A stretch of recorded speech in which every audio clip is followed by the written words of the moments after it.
देखिए, मृदा अपरदन का मतलब है सॉइल इरेशन। सॉइल इरेशन यानी कि व्हाट इज सॉइल इरेशन? सॉइल इरेशन का मतलब है कि जब बहता हुआ जल पृथ्वी के ऊपरी भाग को काटता है या उसकी मिट्टी को बहा कर के ले जाता है तो उसको कहते हैं मृदा अपरदन। मृदा अपरदन जो है यानी कि भिन्न भिन्न क्षेत्रों के अनुसार भिन्न भिन्न प्रकार से होता है।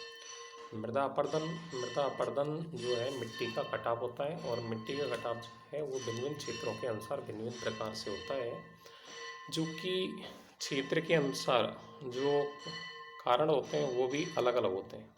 जैसे कि कहीं बर्फ़ के द्वारा होता है, कहीं बहते हुए जल के द्वारा होता है, कहीं वायु के द्वारा होता है। तो इस तरह से जो अपरदन है वो अपरदन अलग अलग स्थितियों के आधार पर निर्भर करता है।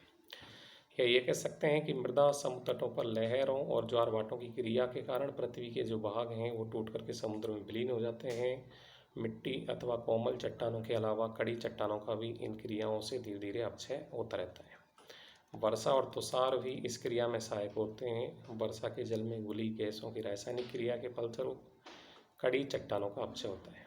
यानी कि जैसे अपन देखते हैं कि जब बरसात होती है तो मिट्टी जल के अंदर घुल जाती है।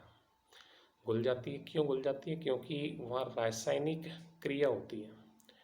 और रासायनिक क्रिया के कारण क्या होता है कि जल जो मिट्टी के अंतर्गत गैसों की क्रिया है वो जल के साथ में घुल जाती है और जल के साथ में घुलने के कारण केवल जो मिट्टी के कण होते हैं वो शेष रह जाते हैं। तो इस तरह से ये रासायनिक अपक्षय आता है। ठोस बर्फ है जो निरंतर भूमि का क्षरण करती है कि अधिकांश जो बड़े भाग हैं वो टूट जाते हैं, टूट करके बह करके चले जाते हैं। तो इस तरह से अधिकांश जो भाग है वो टूट करके बह करके चला जाता है। तो इस तरह से अपरदन जो है, अपरदन वह प्राकृतिक क्रिया है जिसमें चट्टानों का विखंडन होता है और परिणाम स्वरूप निकले ढीले पदार्थों का जल, पवन इत्यादि प्रक्रमों के द्वारा स्थानांतरण होता है, वो अपरदन कहलाता है। अपरदन जो है वायु, जल, हिमनद और सागरीय लहरों के द्वारा होता है। यानी कि वायु के द्वारा, वायु की गति के द्वारा, वायु की गति के आधार पर निर्भर करता है कि जितनी तेज गति से हवाएं चलेंगी उतना ही अपरदन अधिक होगा। जल है, बहता हुआ जल जो है वो भी अपरदन करता रहता है क्योंकि मिट्टी की अधिकांश परत को एक स्थान से उठा करके दूसरे स्थान पर ले जाता है। हिमनद और सागरीय लहरें जो हैं वो भी मृदा के कटाव को अधिक करती हैं। समुद्री लहरें भी समुद्र तटों पर ये प्रभावित करती हैं, जो कि अधिकांश भाग को तोड़ फोड़ करके ये प्रभावित होती रहती हैं। लहरों और ज्वारभाटों की क्रिया के कारण पृथ्वी के जो भाग हैं वो टूट करके समुद्र में विलीन हो जाते हैं। मिट्टी अथवा कोमल चट्टानों की जो कड़ी चट्टानें हैं वो इन क्रियाओं से धीरे धीरे अपक्षय होती रहती हैं। वर्षा और तुषार भी जो है वो इस क्रिया में सहायक होते हैं। वर्षा के जल में घुली हुई गैसों की रासायनिक क्रिया है जिसके फलस्वरूप कड़ी चट्टानों का अपक्षय होता रहता है। ऐसा जल भूमि में घुस करके अधिक विलय और पदार्थों के कुछ अंश को घुला देता है, जो कि इस प्रकार से अलग अलग पदार्थों को बहा करके ले जाता है। वर्षा है पिघली हुई ठोस बर्फ और निरंतर तुषार जो है निरंतर भूमि का क्षरण करते हैं। इस प्रकार टूटे हुए जो अंश हैं वो नालों या छोटी नदियों के माध्यम से समुद्र में पहुंचते रहते हैं। नदियां अथवा अन्य बहता हुआ जो जल है वो किनारे और जल की भूमि को काट करके मिट्टी के ऊंचे स्थान से नीचे स्थान की ओर बहा करके ले जाता है और ऐसी मिट्टी जो है बहुत बड़े परिणाम में समुद्र तक पहुंच जाती है और समुद्र को पाटने का काम करती है। तो इस तरह से अपन जो देखते हैं वो अपक्षय एक रासायनिक क्रिया को प्रभावित करता है। अपक्षय के अंतर्गत भौतिक, यांत्रिक, रासायनिक यानी कि अपक्षय के जो प्रकार हैं, अपक्षय कई प्रकार का होता है जो कि भौतिक है, रासायनिक है और यांत्रिक है। यानी कि 3 प्रकार से कार्य करता है। भौतिक यानी कि जो प्राकृतिक कारक हैं वो प्राकृतिक कारक जब वो कार्य करते हैं तो उनके माध्यम से जब वो चट्टानों का विखंडन होता है तो वो भौतिक कहलाता है। जैसे वायु के द्वारा है, जल के द्वारा है। वायु के द्वारा चट्टानों का निरंतर घर्षण, शनि घर्षण, अपघर्षण, ये जो है ये भौतिक है। जल के द्वारा यानी कि चट्टानों को गोलना, ये चट्टानों का तोड़ना, खरोंचना, ये क्या है? भौतिक है। और रासायनिक के अंतर्गत यानी कि ऑक्सीकरण कार्बोनेटीकरण की जो क्रियाएं हैं वो रासायनिक अपचय के अंतर्गत आती हैं। ऑक्सीकरण और कार्बोनेटीकरण, जैसे ऑक्सीकरण है, ऑक्सीकरण के अंतर्गत आप देखते हैं कि मिट्टी के अंतर्गत जब मिट्टी सूखी होती है तो उसके अंदर ऑक्सीजन की उपस्थिति होती है, और यदि अपन उसको जल के अंदर डालें तो ऑक्सीजन की जो मात्रा होती है वो बाहर निकल जाती है, और जब बाहर निकल जाती है तो केवल जो पदार्थ होते हैं वही शेष रह जाते हैं।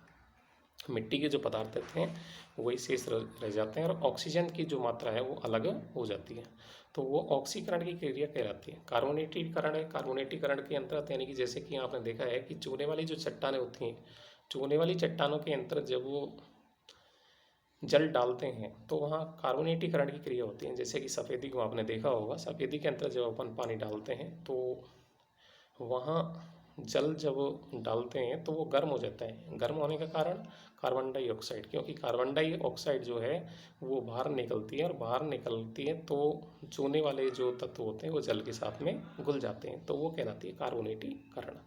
तो इस तरह से ऑक्सीकरण और कार्बोनेटीकरण जो है वो रासायनिक अपचय के अंतर्गत आता है।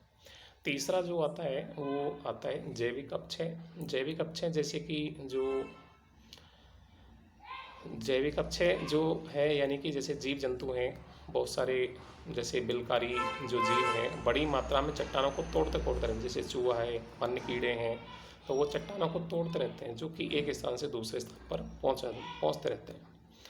यांत्रिक अपचय में जैसे कि जो बहुत सारे पदार्थ होते हैं, जैसे गोलाश्म जो होते हैं, गोलाश्म जब जल के साथ में लुढ़कते हैं तो वो चट्टानों को तोड़ने का काम करते हैं। जैसे कि बड़े बड़े जो पिंड होते हैं, बड़े बड़े पिंड जब डुलकते हैं तो डुलकते हुए वो चट्टानों को तोड़ते हुए चले जाते हैं, तो वो कहलाते हैं यांत्रिक अपचय। तो इस तरह से ये जो अपचय है, अपचय यानी कि वैसे तो मुख्य रूप से 3 प्रकार का ही होता है, लेकिन जैविक अपचय भी होता है। जो जैविक अपचय जो है, और आजकल जो है जैविक अपचय एक बहुत बड़े पैमाने पर हो रहा है, क्योंकि मानव जो है अपनी गतिविधियों के लिए विभिन्न स्थानों पर चट्टानों को तोड़ता फोड़ता रहता है। वो केवल अपनी स्वार्थ सिद्धि के लिए, जैसे कि खानों को खोदना है, खनिजों को निकालना है, बहुत बड़े बड़े गड्ढे खोदते हैं, बड़ी मात्रा में चट्टानों को तोड़ करके एक स्थान से दूसरे स्थान पर डाल देते हैं, तो वो के जैविक अपचय आता है। तो इस तरह से जो अपचय है वो अपचय कई प्रकार का होता है, और ये जो है अलग अलग पदार्थों के आधार पर निर्भर करता है, यानी कि चट्टानों की प्रकृति है, चट्टानों की संरचना है, उसके आधार पर भी निर्भर करता है। चट्टानों की प्रकृति यदि कोमल होती है तो अपर्दन अधिक होगा, यदि चट्टानें कठोर संरचना के अंतर्गत होंगी तो उसका अपर्दन अपेक्षाकृत धीमी गति से होगा। तो इस तरह से जो अपचय है वो अपचय या अपर्दन जो है वो भी चट्टानों की भौतिक संरचना, प्रक्रम आदि के ऊपर निर्भर करता रहता है। जैसे कि जहाँ ग्रेनाइट वाली चट्टानें होती हैं, ग्रेनाइट वाली चट्टानों के अंतर्गत जो प्रभाव होता है वो अपेक्षाकृत कम होता है, जबकि कोमल चट्टानों के अंतर्गत जो प्रभाव होता है वो अपेक्षाकृत अधिक होता है। तो इस तरह से अपर्दनकारी जो शक्तियाँ हैं, अपर्दनकारी शक्तियों पर काफ़ी सारे प्रभाव होते हैं। अब ये जो निर्भर करता है वो तापमान है, वर्षा है, इसके आधार पर निर्भर करता है। तापमान, वर्षा, समय, इनके आधार पर निर्भर करता है।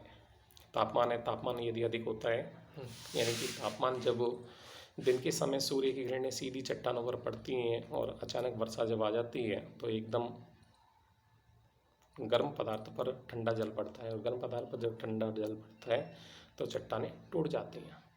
इसके अलावा वर्षा है, वर्षा के दौरान निरंतर कटाव होता रहता है, और जीव जंतुओं के माध्यम से, यानी कि जो जैसे जीव जंतु हैं घास को खाते हैं तो जड़ों तक उखाड़ लेते हैं, और जब जड़ों तक को उखाड़ लेते हैं तो उसके माध्यम से भी यानी कि चट्टानें टूट फूट जाती हैं। तो वो भी एक यानी कि जैविक जीव जंतुओं के द्वारा होता है। और जैविक अपचय में पेड़ पौधे, जीव जंतु, ये सब कुछ इसमें आता है। पेड़ पौधे भी, यानी कुछ विद्वान ये मानते हैं कि पेड़ पौधे भी जो है वो अपचय में योगदान देते हैं, अपर्दन में योगदान देते हैं।